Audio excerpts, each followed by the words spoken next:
The Midnight Oasis Motel sat like a weathered sentinel on the fringes of Route 66, its neon sign stuttering in the dark, bathing the gravel lot in a soft violet and amber glow.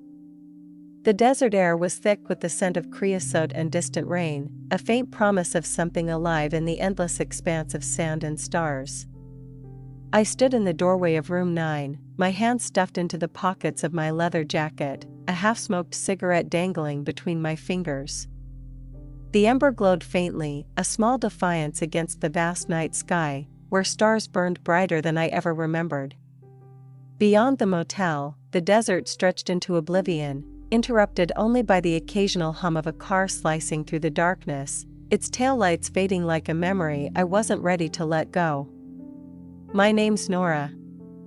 I don't know why I'm telling you this, pouring my thoughts out like sand from a broken hourglass, but some nights carve themselves into your bones, and you can't help but let them spill. That night was one of them. Late autumn, the air sharp enough to bite, the kind of cold that settles into your skin and makes your thoughts race. I'd been drifting along this road for years, Barstow to Flagstaff, motels like the Midnight Oasis my temporary refuge, each one a stage for stories I told myself to keep going. I was a waitress, a dreamer, a girl who served coffee and pie to truckers and travelers, always listening, always watching, but never staying long enough to belong. That night, though, wasn't about the life I knew. It was about her. I flicked my cigarette into the gravel, watching the sparks scatter like tiny constellations. The motel's office light flickered across the lot, where Gus, the night manager, was probably dozing behind the counter, his radio crackling with old country tunes. I adjusted my jacket, worn leather, lined with memories, and checked my watch. 11:12 p.m. She was early. I'd gotten her message that afternoon, scrawled on a napkin left at the diner counter, room 9, Midnight Oasis. 11 p.m. Don't tell anyone. No name, no explanation, just a time and a place. I'd seen a lot in my years on this road, secrets traded in whispers, promises broken by dawn, but something about that note felt different. Like it carried a weight I couldn't yet measure. I stepped back into room 9, the door creaking shut, trapping me with the musty air and the ghosts of nights long past. The room was a time capsule of faded dreams, peeling green wallpaper with a faint paisley pattern, a sagging bed with a quilt that smelled of mothballs, and a single bulb dangling from the ceiling, casting a dim, honeyed light. The curtains were heavy, burgundy, swaying as the desert wind slipped through a cracked window. The faint scent of stale coffee lingered, woven into the fabric of the place, into me. I sat on the edge of the bed, my reflection staring back from a dusty mirror above the dresser. My auburn hair was pulled into a loose braid, strands escaping like they were trying to break free. My eyes, hazel, restless, too sharp for my 26 years, held stories I wasn't sure I wanted to tell. I lit another cigarette, the flame steady in my hands. The clock ticked to 11:15. I hated waiting, hated the way it let my mind wander to places I'd rather avoid. The desert has a way of pulling memories to the surface, like bones unearthed by the wind. I thought about Dad, his hands stained with grease from the garage, his voice rough as he told me to leave Kingman before it trapped me. I thought about the first night I worked the diner, 17 and scared, spilling coffee on a trucker's lap and laughing it off to hide the tears. I thought about the years since, serving, smiling, saving every tip for a dream I couldn't quite name. A life beyond the road, maybe. A life where I wasn't just passing through. A quiet knock at the door jolted me back, my pulse quickening, not from fear, but from something deeper, something I couldn't pin down. I stood, smoothing my jeans, and crossed the room, my boots scuffing the worn linoleum. I opened the door, and there she was. She stood in the doorway, framed by the neon's violet glow, her face half-shadowed. Petite, with short, jet-black hair that caught the light like raven feathers. and a long gray coat that seemed too big for her frame. Her eyes were dark, almost black, wide with a mix of fear and determination, like she was standing on the edge of something she couldn't turn back from. She clutched a small canvas bag, her knuckles white, and her breath hitched slightly, fogging in the cool night air. She wasn't like the usual travelers, no weary resignation, no practiced charm. She was raw, alive, like a storm about to break. "You're Nora?" Her voice was soft, trembling at the edges, but there was steel beneath it, like she'd learned to hide her cracks. I nodded, stepping aside. "You're early." She gave a small, nervous smile as she stepped inside, her boots clicking softly. "Couldn't wait." I closed the door, the latch snapping shut, and the room felt smaller, the air charged, like the space was holding its secrets close. She didn't sit, just stood by the window, her fingers tracing the edge of her bag, her eyes darting to the neon sign outside. I watched her, noting the way her shoulders tensed, the way her lips pressed together, like she was holding back a flood of words. She wasn't here for coffee or small talk. She was running, from something, or to something. I'd seen that look before, but never like this. Never so urgent. "Want some water?" I asked, gesturing to the chipped pitcher on the dresser. It was a habit, offering something to ease the tension, to fill the silence. She shook her head, her eyes flicking to me, then away. "No, thanks." I leaned against the dresser, crossing my arms, trying to read her. She was a mystery, and I wasn't sure I wanted to unravel it. I was used to predictable, truckers with stories of the road, families passing through with cranky kids, drifters with nowhere else to go. But her? She was different, and that made my chest tight. I lit another cigarette, the smoke curling between us like a veil. "What's your name?" I asked, though I half expected her to dodge the question. She hesitated, her fingers tightening on her bag. "Clara," she said finally, the word soft, like it cost her something to share. I nodded, letting the silence settle. It wasn't uncomfortable, not exactly, but it was heavy, filled with things neither of us was ready to say. She shifted, her coat rustling, and I caught a glimpse of a silver locket at her throat, glinting in the dim light. I wondered who it belonged to, what it meant. I wondered why I cared. "You don't fit here," she said suddenly, her voice cutting through the quiet, sharp and sure. I laughed, the sound rough, echoing in the small room. "You don't know me." "I see you." Her eyes met mine, steady, piercing, like she could see through the leather jacket, the braid, the walls I'd built to keep moving. "This place, it's not where you're supposed to be." Her words hit like a stone, stirring something I'd buried long ago.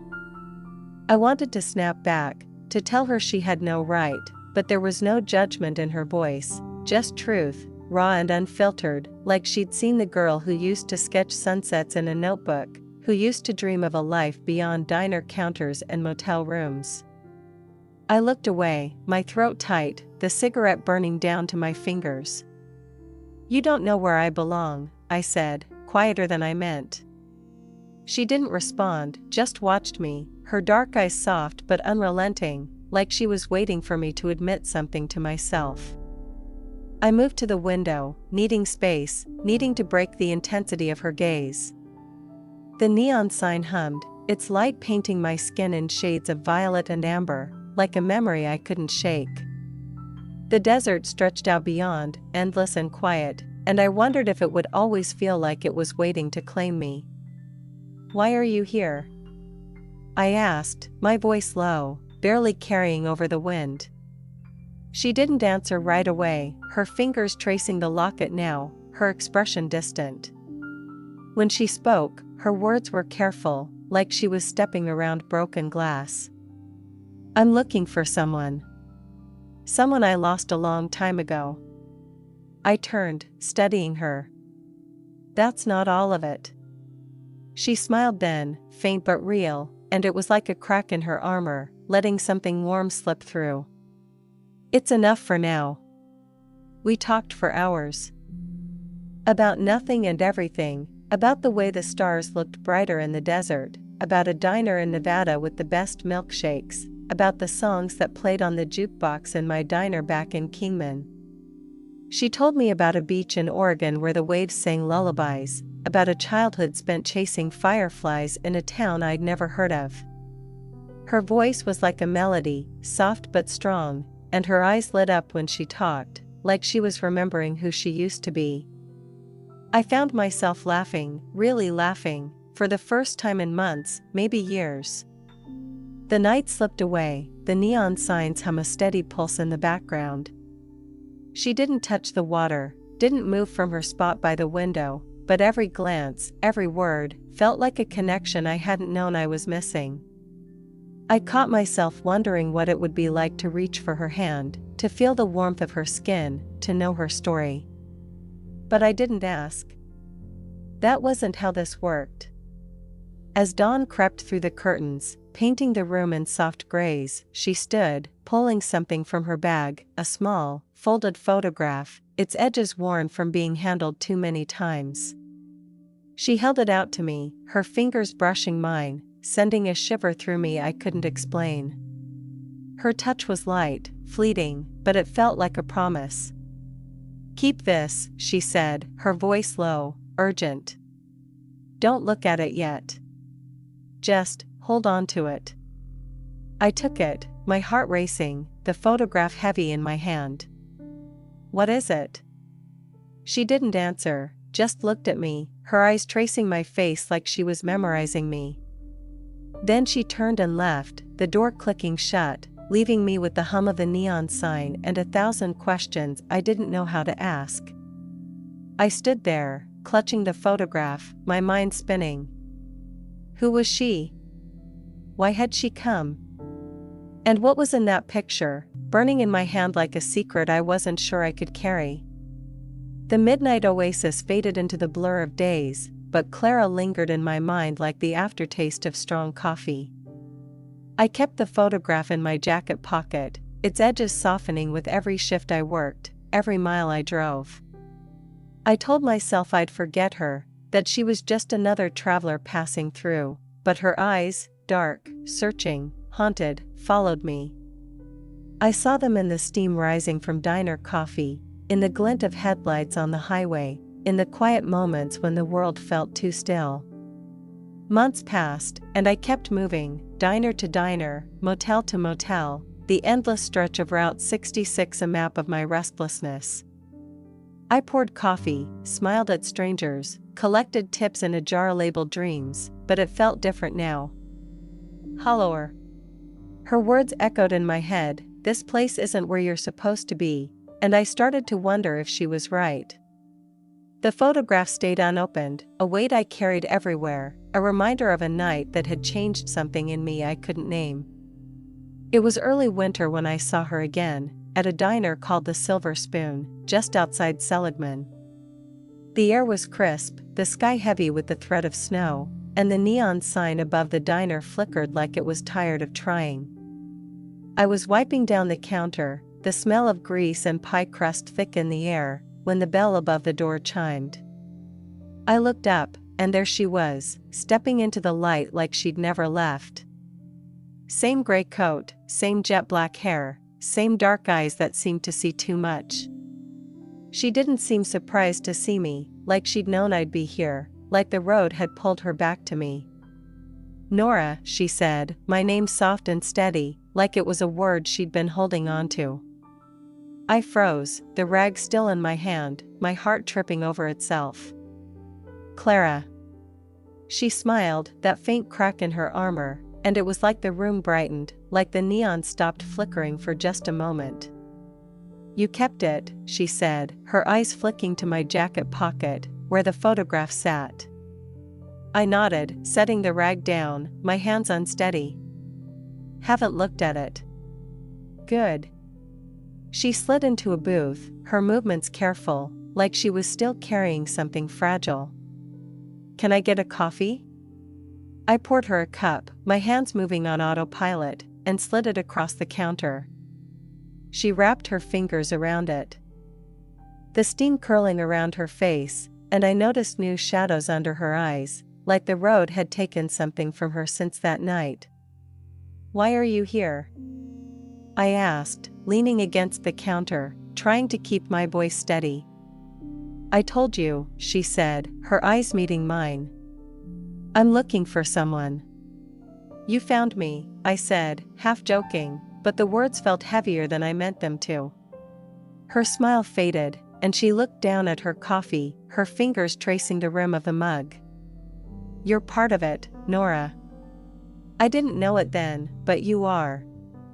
My chest tightened, a mix of curiosity and fear. "Part of what?"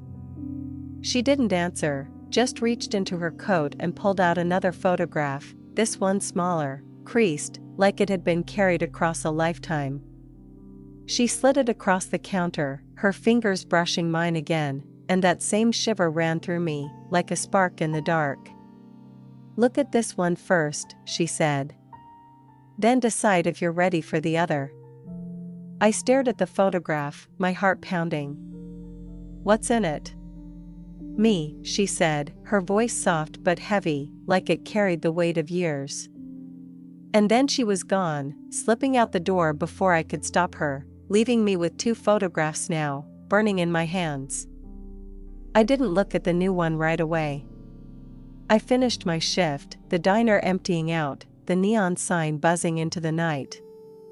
I sat in my car, the engine off, the cold seeping through the windows. I pulled the second photograph from my pocket, turning it over in my hands. It was old, faded, a black and white image of a young girl, maybe 10, standing on a beach, her dark hair whipping in the wind. She was smiling, her eyes bright, a locket gleaming at her throat. I knew it was Clara, even without being told. I knew it was her before she'd become the woman in the gray coat, before the road had carved its lines into her. I drove to a motel that night, a place called the Desert Star, and sat on the bed, the first photograph still in my pocket. I didn't open it, not yet. I was afraid, not of Clara, but of what she meant. A chance, maybe, to be more than the girl pouring coffee, more than the dreamer who never left. I fell asleep with the photographs beside me, the neon light slipping through the curtains, painting my dreams in violet and amber. The Desert Star Motel was quiet, the kind of quiet that feels like it's waiting for something. I sat on the bed, the 2 photographs on the nightstand, glowing faintly in the lamp's light. The room smelled of dust and old promises, the curtains swaying as the wind whispered through the window, carrying the faint scent of rain and possibility. I lit a cigarette, the match flaring briefly, and watched the smoke curl upward, my mind a tangle of questions and hope. I'd read Clara's face in my memory, her words echoing, "You're part of it, Nora." I thought about the girl I used to be, the one who sketched sunsets and believed in tomorrows. She was still there, somewhere, buried under years of diner shifts and motel nights, under the weight of a life I'd let define me. Clara had seen her, somehow, in the flicker of neon, in the quiet spaces between our words. And now she was asking me to find her again, to find something bigger than the road I'd been traveling. I stood, walking to the window, the curtains brushing my arm like a memory. The desert was still, the stars sharp above the highway, like they were pointing to a place I hadn't dared to go.